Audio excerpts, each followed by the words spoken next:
നമസ്കാരം. പുതിയൊരു വീഡിയോയിലേക്ക് ഏവർക്കും സ്വാഗതം.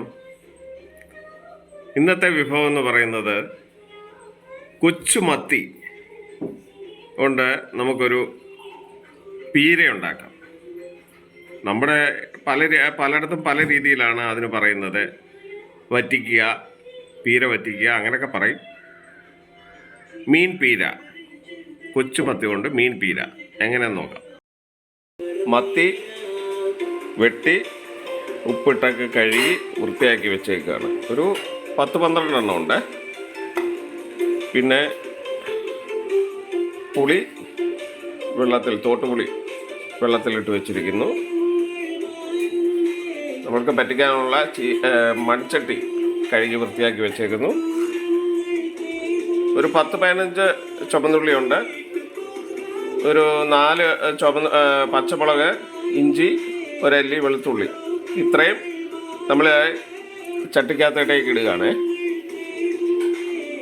അതിന് ശേഷം നമ്മൾ തേങ്ങാപ്പീര ഇതിനകത്ത് ചേർത്ത് തിരുമ്മിയെടുക്കുകയാണ്. കൈ കൊണ്ട് അല്പം വെളിച്ചെണ്ണയും മഞ്ഞപ്പൊടിയും കൂടെ ചേർത്ത് തിരുമ്മിയെടുക്കുകയാണ്. ചട്ടിയിലേക്ക് നമ്മൾ അരിഞ്ഞു വെച്ച കൊച്ചുള്ളി, ഇഞ്ചി, പച്ചമുളക്, വെളുത്തുള്ളി എല്ലാം ചേർത്തു. അതിലൂടെ തേങ്ങ 1 കപ്പ് തേങ്ങ ചേർത്തു. അല്പം മഞ്ഞപ്പൊടി, അല്പം ഉലുവാപ്പൊടിയും കൂടെ ചേർത്തിട്ടുണ്ട്.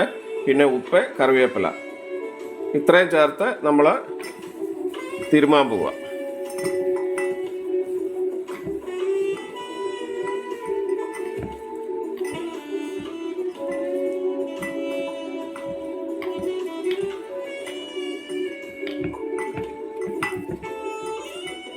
ഇത്ര തിരുമി അല്പം കുറച്ച് വെളിച്ചെണ്ണയും കൂടെ, പച്ച വെളിച്ചെണ്ണയും കൂടെ ചേർക്കണം കേട്ടോ.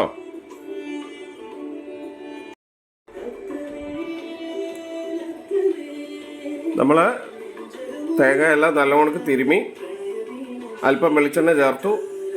ഇനിയും വെള്ളത്തിലിട്ട് വെച്ചിരിക്കുന്ന കുടംപുളി ചേർക്കുകയാണ്. ആ വെള്ളത്തോടെ ഒത്തിരി വെള്ളം വേണ്ട, ആ അല്പം വെള്ളം കൂടെ ചേർത്ത് അതിൻ്റെ അകത്ത് ഒഴിക്കുക. പിന്നെ മീൻ കഴുകി വൃത്തിയാക്കി വെച്ചിരിക്കുന്ന കൊച്ചുമത്തിയും കൂടെ ചേർക്കുകയാണ്. മീനും ഇട്ട് അല്പം വെള്ളം കൂടെ തളിച്ചു കേട്ടോ. അല്പം വെള്ളം കൂടെ തളിച്ച് തല്ലിപ്പൊത്തി നമുക്ക് സ്റ്റൗ കത്തിച്ച് അടുപ്പത്തേക്ക് വെക്കാം. കത്തിച്ച് നമ്മൾ ചട്ടി അടുപ്പത്ത് വെച്ച് അടച്ചു വെച്ച് നമുക്ക് ഒരു അരമണിക്കൂർ കഴിഞ്ഞതിന് ശേഷം നമുക്ക് തുറന്ന് നോക്കാം ഉപ്പുമൊക്കെ ഉണ്ടോ എന്ന പാകത്തിൽ. അടച്ചു വെച്ച് ഉപയോഗിക്കുകയാണ്.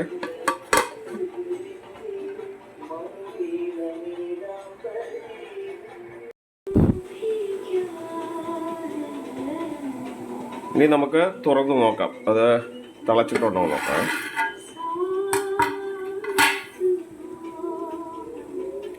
തിളയൊക്കെ വന്നിട്ടുണ്ട് കണ്ടോ. ഇനി ഫ്ലെയിമൊക്കെ കുറച്ച് വെച്ച് വേണം നോക്കാം, അല്ലെങ്കിൽ അടിക്ക് പിടിക്കുവേ. ഫ്ലെയിമൊക്കെ സ്റ്റൗവിൻ്റെ ഫ്ലെയിം വളരെ കുറച്ച് വെച്ച് വേണം നോക്കാൻ. ഉപ്പൊക്കെ പാകത്തിനുണ്ട്. ഇനി ഒരു 5 മിനിറ്റ് കൂടെ നോക്കാം.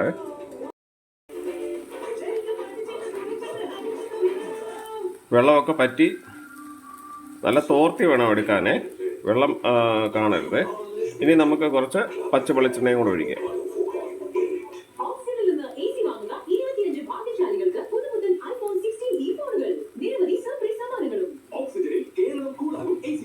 ഇനി സ്റ്റൗ ഓഫ് ചെയ്യാം. മീൻ വിഭവങ്ങളിൽ രുചികരമായ ഒരു വിഭവമാണ് മത്തി വറ്റിച്ചത്. എല്ലാവരും ഉണ്ടാക്കി നോക്കുക, സന്തോഷത്തോടെ കഴിക്കുക. ആദ്യമായിട്ട് വീഡിയോ കാണുന്നവർ ഫോളോ ചെയ്യുക, നല്ല കമൻസ് ഒക്കെ ഇടുക, പ്രോത്സാഹിപ്പിക്കുക. അടുത്ത വീഡിയോയിൽ കാണാം.